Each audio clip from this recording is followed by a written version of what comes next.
Hello learners, today we are going to discuss at length the autobiography of our father of nation, Mahatma Gandhi.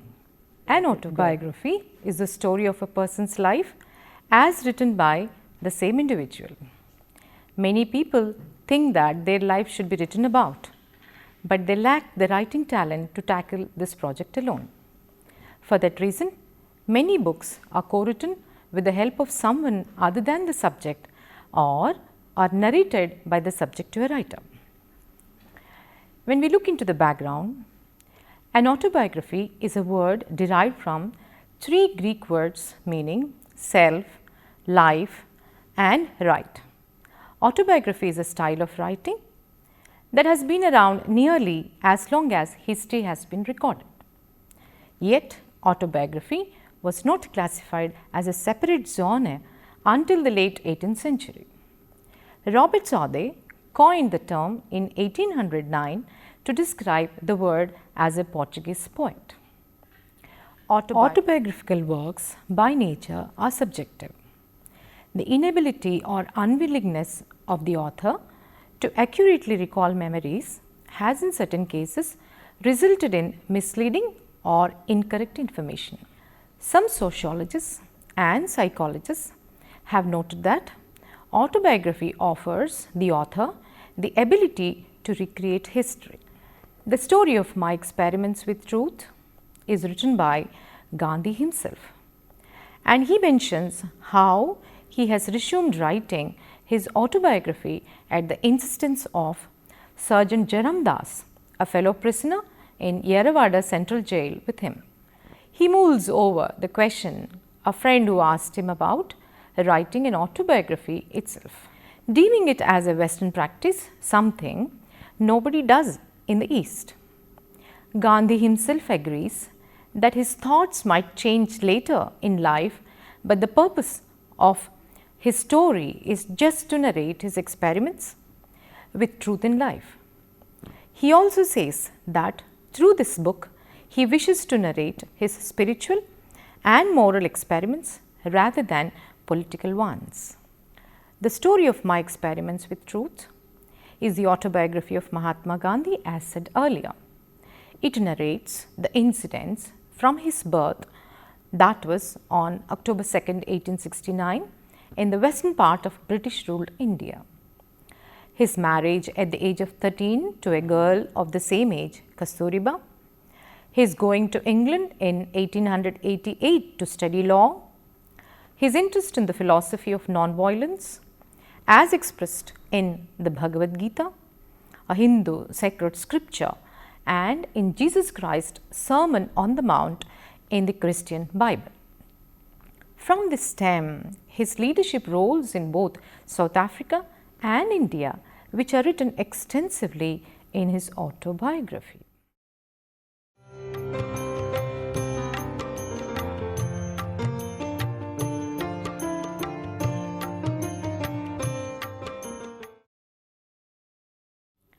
The book, My Experiments with Truth, is divided into 5 parts. The first part is his journey from birth, childhood, child marriage with Kasturiba, death of his father, and famous misgivings. This chapter contains several anecdotes which are taught at school for character building. Also, he speaks of the authoritative husband as he was with Kasturiba and his insecurities. Nursing his father, he would often think of Kasturiba and the associated lustful emotions. As we move on to the second part, which begins with his journey to South Africa for studying law, where an equivocal Gandhiji transforms into a confident person. Battling his vices, he reforms into a public servant. In few occasions, he saves an indentured laborer, Subramaniam, who is beaten by his master. Gandhiji, through his various practices, connects with life and with common people. Coming to the third part, it is Gandhiji's return to India to serve the public. On a certain occasion, where he had to clean washrooms, he does it with no hesitation. On family front, he convinces Kasturiba and his 3 children to learn Gujarati before moving on to other languages of study. Though Harilal resists, the other kids follow suit. Gandhiji consumes only sattvic ahar, as he believes that the food we consume affects our mind. He stops drinking milk, as in the first case he feels that it is the right of the calf, and in the second case he feels that it stimulates the vice and lust. Coming to the fourth part of his autobiography, he speaks of continuing his food habits and also experimenting with truth in the bar court. Gandhiji used to accept cases with supported truth. On one occasion, when his client was a false one, and when he came to know about this in the court, he refused to fight that case.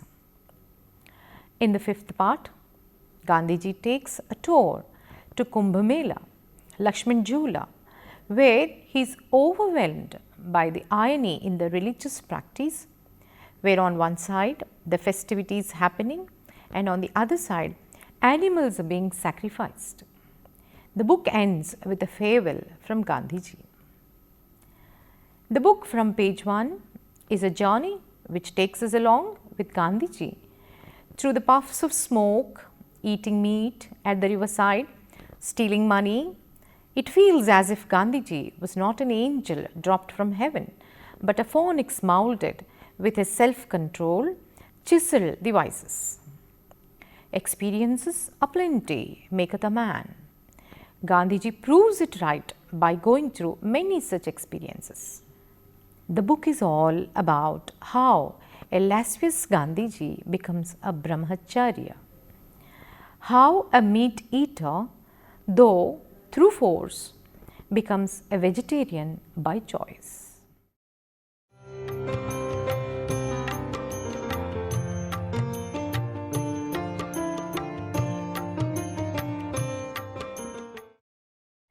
Let us discuss about the youthful days of Gandhiji. The part 1 of his autobiography has 25 chapters in it. The first part narrates incidents of Gandhi's childhood, his experiments with eating meat, smoking, drinking, stealing and subsequent atonement. Mohandas Karamchand Gandhi was born on October 2nd, 1869 in Porbandar, Gujarat. His father was Karamchand Gandhi and mother Putlibai. At the age of 13, Gandhi was married to Kasturiba. The year of Gandhi's birth fell in the midst of the Victorian era, when the British Empire was approaching its apogee. Gandhi was a shy and fearful child. Short and spindly, he shied away from athletics, and his lack of physical prowess was matched by his difficulties in school. In later years, he read the Bible, Tolstoy and the Bhagavad Gita with great enthusiasm. There are 2 texts that had a lasting influence on Gandhi, both of which he read in childhood. He records the profound impact of the play Harishchandra and says he read it with intense interest. It haunted him and he felt that he must have acted Harishchandra's role. Another text he mentions reading that deeply affected him was Shravana's Pitru Bhakti Nataka, a play about Shravana's devotion to his parents. He writes that he read it with intense interest. Later, in 1885, after the death of his father, he was sent to England to study for the law. His mother, Putlibai, worried about the corrupting effect that England would have upon her son's morals. To calm her fears, Gandhi took an oath to avoid wine and meat. In Bombay, the elders of Gandhi's caste, the Modhbanyas, learned of the proposed trip and objected. They said no member of their caste could go to England, they solemnly declared, because such a trip would inevitably involve impurity and Hinduism could not be practiced in Europe. But Gandhi sailed for England in September 1888 at the age of 19.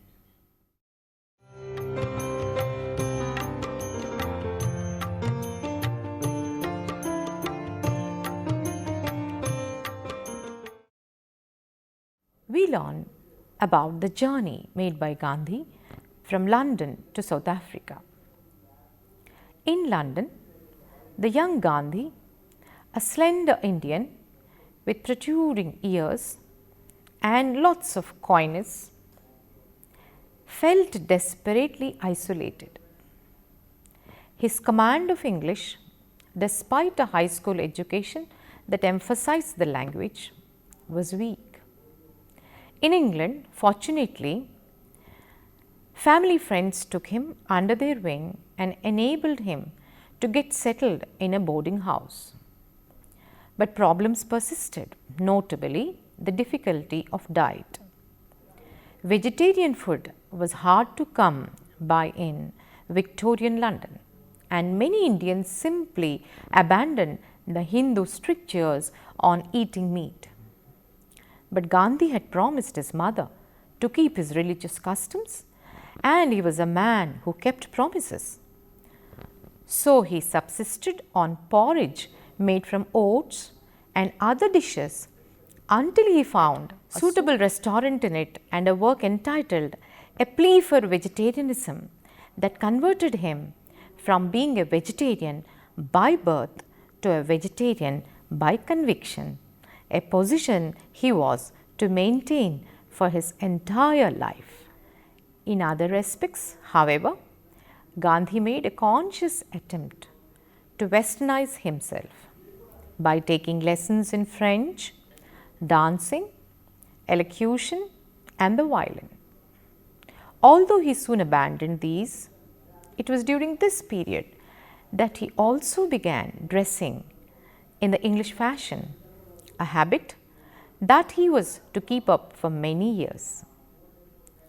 At the same time, his philosophical and religious education began in earnest. As he became friends with a number of Christians reading the Bible for the first time. While he never accepted the Christian idea of sin and redemption and tended towards a universalist idea of religion rather than Christian particularism, Gandhi was deeply influenced by the New Testament, particularly Christ's Sermon on the Mount, with its celebration of humility and the poor in spirit. It was in England as well, ironically enough, that Gandhi first seriously read the Bhagavad Gita, one of the great sacred works of his own Hindu tradition. He discovered the work through some friends involved in theosophy, a faddish melange of superstition, and Eastern, then fashionable in Victorian society, and he was soon enthralled by its poetry and message. Written between the 5th and 2nd centuries BC, the Bhagavad Gita consists of a dialogue between Arjuna, a legendary Indian general, and the hero Krishna, whom Hindus worship as God. There have been many interpretations of the work over the centuries, but Gandhi found in it the idea of suppressing appetite, attachments, and desire itself in the pursuit of a larger good, an idea that was to guide his later career. Gandhi studied hard to pass the law exam, harder, a number of biographers have argued, than most English students of the time, and was enrolled as a barrister. Barrister is an English word for lawyer. On June 11th of 1891, after less than 3 years in England.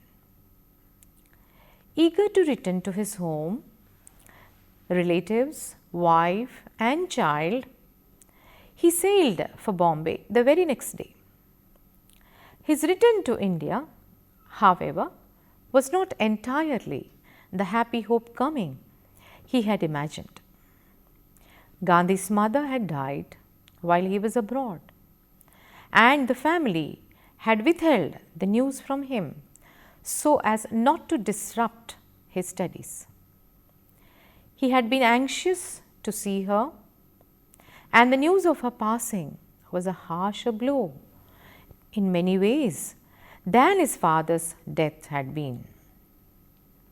At the same time, his law career ran into difficulties, and he was unable to earn the living that his growing family demanded, now that he was with 2 children already by the time. His first lawsuit ended in a disaster. When his shyness overcame him and he was unable to cross-examine a witness, he tried to obtain a position teaching law in Mumbai, but met with no luck. He went home and earned a living by writing briefs and legal documents for other lawyers and his clients, but he soon developed a distaste for the petty corruption of the law courts and the arrogance of the local British. It was with relief then, albeit with regret, at leaving Kasturiba, with whom his relationship had greatly improved since his return from Britain, that he accepted an offer from a Muslim Indian firm to travel to South Africa for a year and advise on a lawsuit. At the time, the journey seemed merely a relief from the mediocrity of his professional life. In retrospect, however, it was one of the turning points of Gandhi's life.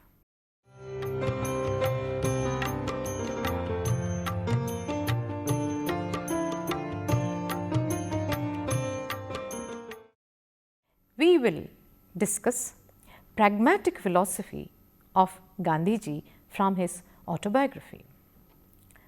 Gandhi, travelling around the region by train while at work for his new employers, experienced racial discrimination first-hand, as he was forced to wait overnight in a Transvaal train station when he refused to give up his first-class seat to a white passenger, an incident with overtones of the famous Rosa Parks incident in the American South's civil rights movement years later. Gandhi also had difficulty being admitted to hotels, and his growing sense of outrage led him to make his first move as a public figure, a speech to an assembly of Transvaal Indians in which he explained what would become the typical Gandhi program. In the months following his initial speech, Gandhi was preoccupied with legal work and had little time for public activity. He did find time to read some of the works of Tolstoy, notably The Kingdom of God is Within You, which argued for the practical application of the Sermon on the Mount. From the beginning of his involvement in South Africa, Gandhi adopted the personal philosophy of selflessness. A public man he might be, but he refused to accept any payment for his work on behalf of the Indian population, preferring to support himself with his law practice.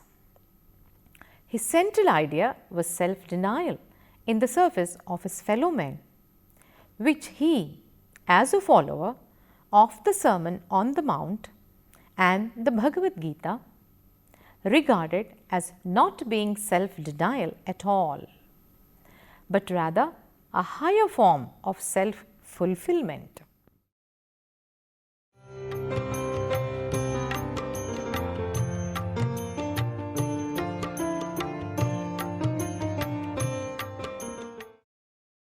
South Africa in those days consisted of 4 governmental units. They are Natal, the Orange Free State, the Transvaal and the Cape Colony.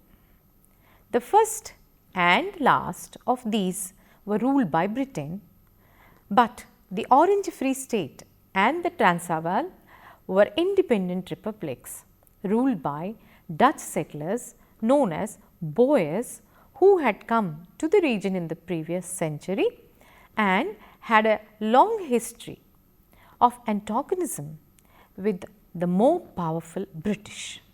The Indian population was concentrated in Natal and consisted largely of unskilled labourers working on sugar and coffee plantations.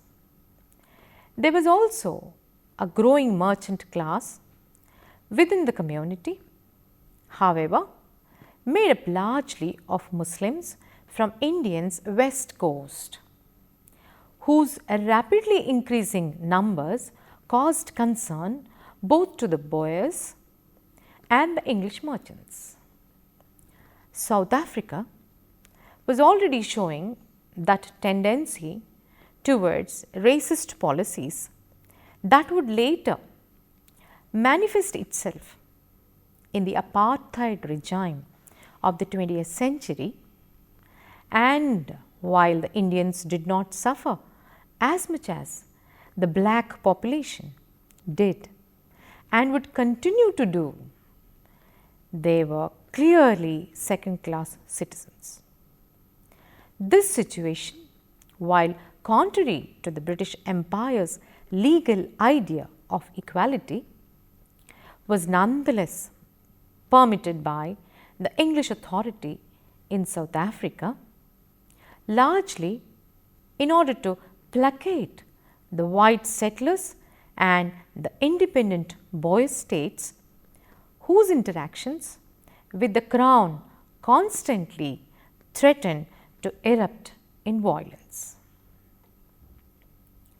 Those days, Gandhi, travelling around the region by train while at work for his new employers, experienced this discrimination first hand, as he was forced to wait overnight in a Transvaal train station when he refused to give up his first class seat to a white passenger. This an incident with overtones of the famous Rosa Parks incident in the Americans' South civil rights movement years later. Indeed, the comparison is not incidental. The civil rights movement adopted much of its non-violent demonstration tactics from Gandhi's later protest methods. Gandhi also had difficulty being admitted to hotels, and his growing sense of outrage led him to make his first move as a public figure. So he started with a speech to an assembly of Transvaal Indians, in which he argued what would become the typical Gandhi program.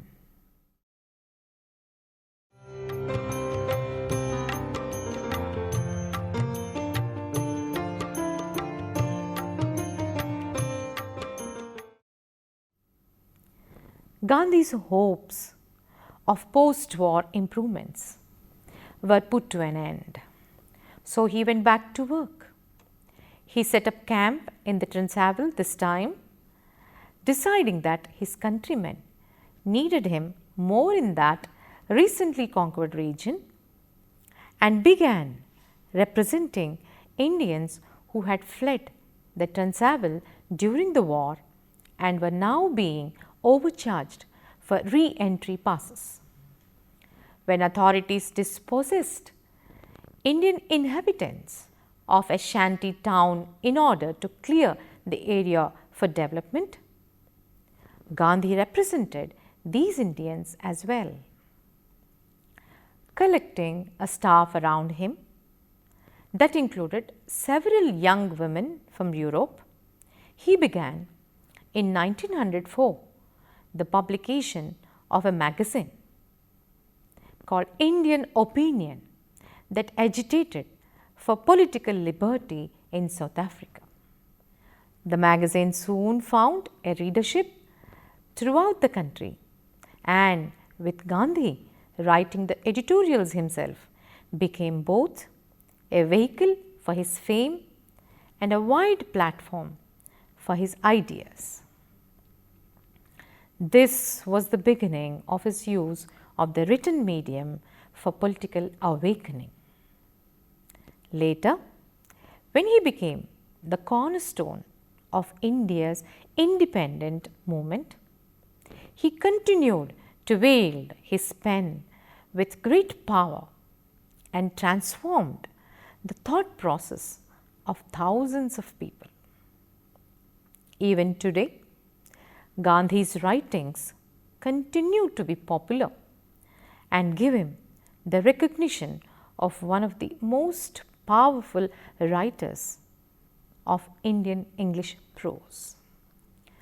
In conclusion, following the truth, experimenting with it, and discovering the power of the mind, following tenets like Satya, Dharma, and most importantly, humanity, Gandhiji takes us on a self-reflective, slow-moving journey in his autobiography. Also, he speaks of movements like civil disobedience, non-cooperation, Jallianwala Bagh massacre, and various landmarks of Indian freedom history. Yet, the main subject remains Gandhi's resilience, persistence within to transform himself to serve better the humanity. Students, in the first part, we discussed at length through his autobiography the details of his experiences as a great activist, the movement that he started at South Africa. The continuation of it we will learn in the second part of his autobiography. I hope you all have understood the activities that he underwent with principles, with resilience, with persistence, and everything to transform himself as a great server of the humanity. We will meet in the next class. Thank you.